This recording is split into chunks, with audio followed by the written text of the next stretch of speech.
जय श्री कृष्णा दोस्तों, आशा करती हूँ श्रीमन नारायण की कृपा से आप सभी कुशल से होंगे। जैसे कि आप सभी जानते हैं, कार्तिक मास चल रहा है। आज हम कार्तिक मास के तीसरे दिन के महात्म्य के तीसरे अध्याय की कथा सुनेंगे। इस कथा में हम तुलसी मंजरी व शालिग्राम की महिमा के विषय में जानेंगे। बोलिए श्री कृष्ण भगवान की जय।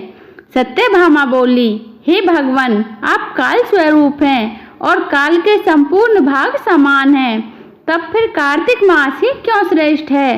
हे देव, सब तिथियों में एकादशी और सब महीनों में कार्तिक का महीना ही आपको प्रिय है।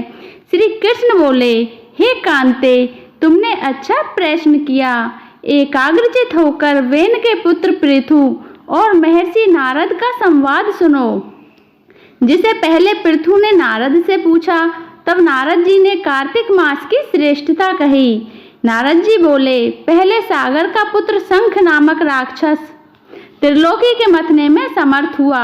उसने संपूर्ण देवताओं को जीत स्वर्ग से निकाल इंद्र आदि संपूर्ण लोकपालों के अधिकार अपने हाथ में कर लिए। सब देवता उसके भय के मारे अपने अपने स्त्री पुत्र आदि लेकर बहुत वर्ष पर्यंत सुमेरु पर्वत की गुफाओं में वास करते रहे। जब देवता गुफाओं में रह रहे थे, तब शंखासुर ने विचार किया, मैंने देवताओं को जीत तो लिया है, फिर भी वे बलवान मालूम होते हैं।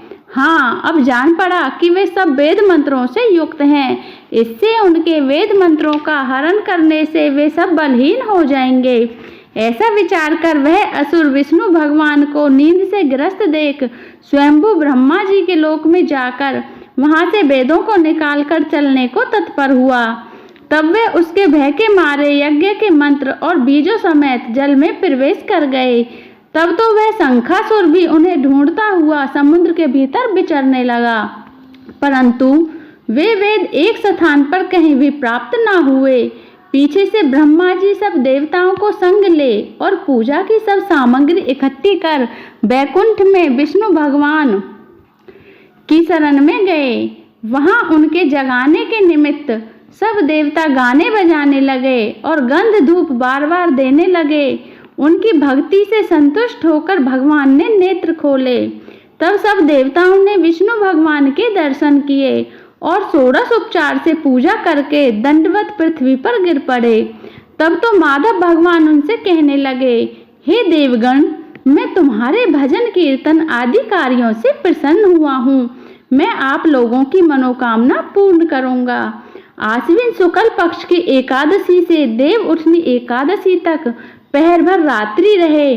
तब से जो मनुष्य तुम्हारी तरह भजन और कीर्तन करेंगे, वे मुझे प्रसन्न कर मुझे प्राप्त होंगे। शंखासुर जिन वेदों को हर लाया है, वे सब जल में स्थित हैं। उन्हें मैं शंखासुर को मारकर लाऊंगा। अब से बीज मंत्र समेत सब वेद प्रतिवर्ष कार्तिक के महीने में सदा जल में निवास करेंगे। मत्स्य रूप धारण कर मैं जल में जाता हूँ। तुम संपूर्ण मुनियों को लेकर संग आओ।